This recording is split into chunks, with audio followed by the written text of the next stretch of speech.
হযরতে বেলালের হাতটা ধরে অনেক সাহাবীরা চুম্বন করতেছে আর বলতেছে, বেলাল ভাই আমার, অনেক দিন পরে তোমার সঙ্গে সাক্ষাৎ হলো, আজকের পর থেকে মসজিদের মিনার থেকে হযরতে বেলাল রাদিয়াল্লাহু তাআলা আনহুর আযান শুনবো।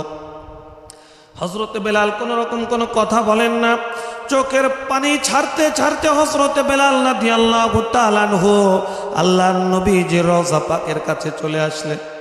হযরতে বেলাল রাদিয়াল্লাহু তাআলা আনহু নবীজির রওজা পাকের পাশে দাঁড়ায় দাঁড়ায় চোখের পানি ছেড়ে ছেড়ে বলতেছেন, লাব্বাইক ইয়া রাসূলুল্লাহ, লাব্বাইক ইয়া হাবিবাল্লাহ। ওগো প্রিয় হাবিব, ওগো প্রাণের নবীজি, আপনার বেলাল আপনার রওজার পাশে হাজরা দিচ্ছে। গো প্রিয় রাসূল আমার, আপনার বেলাল তো আপনারে ভুলে নাই, আপনার বিরহ বেদনা সহ্য করতে না পেরে আপনার বেলাল অনেক দূরে চলে গিয়েছিল।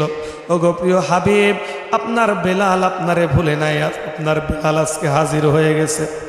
মুসলমান ইমানদার, এটা হলো নবীজির প্রতি প্রেম, নবীজির প্রতি আয়েশক, নবীজির প্রতি ভালোবাসা। এই জন্য নবীজিকে স্মরণ করা লাগবে, ভালোবাসা লাগবে কলিজা দিয়ে। মুসলমান ইমানদার, আল্লাহর নবীজির সাহাবীরা আযানে রক্ত হয়ে গেল। হযরতে বেলালে বলতেছে, বেলাল আজকে আযান নাও।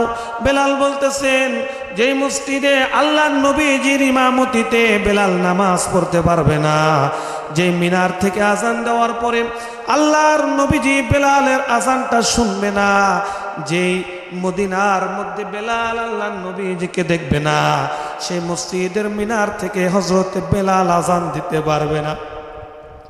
আল্লাহর নবীজির কলিজার টুকরা দুইজন নাতি, হযরতে হাসান রাদিয়াল্লাহু তাআলা আনহু, হযরতে হুসাইন রাদিয়াল্লাহু তাআলা আনহু, দুইজন নাতি এসে হযরতে বেলালের দুইটা হাত ধরে ফেলল। বলতেছেন, হে বেলাল, আল্লাহর নবীজির নাতি হিসেবে তোমার কাছে অনুরোধ করতেছি, আল্লাহর নবীজিকে যদি ভালোবাসো তাহলে আজকে মসজিদ থেকে তুমি আযান দাও। হযরতে বেলাল রাদিয়াল্লাহু তাআলা আনহু তাদের অনুরোধ ফেরাতে পারলেন না, তিনি রাজি হয়ে গেলেন। কিতাবের মধ্যে এসেছে হযরতে বেলাল রাদিয়াল্লাহু তাআলা আনহু তিনি আযানের প্রস্তুতি নিলেন। মসজিদের মিহরাব থেকে তিনি আল্লাহু আকবার, আল্লাহু আকবার, আশহাদু আল্লা ইলাহা ইল্লাল্লাহ, আশহাদু আন্না মুহাম্মাদার রাসূলুল্লাহ। বেলালের জবান দিয়ে যখন আল্লাহর নবীজির নামটা উচ্চারণ হয়ে গেল, আশহাদু আন্না মুহাম্মাদার রাসূলুল্লাহ শব্দটা বের হয়ে গেল, সঙ্গে সঙ্গে হযরতে বেলাল রাদিয়াল্লাহু তাআলা আনহু কাঁপতে কাঁপতে বেহুশ অবস্থায় জমিনের মধ্যে পড়ে গেল। এই জন্য মুসলমান ইমানদার, আল্লাহ পাক রব্বুল আলামিন কোরআনুল কারীমের সূরাতুল আহজাবের 6 নম্বর আয়াতে কারীমার মধ্যে আল্লাহ পাক রব্বুল আলামিন বলতেছেন, আন-নাবিয়্যু আওলা বিল মুমিনিনা মিন আনফুসিহিম।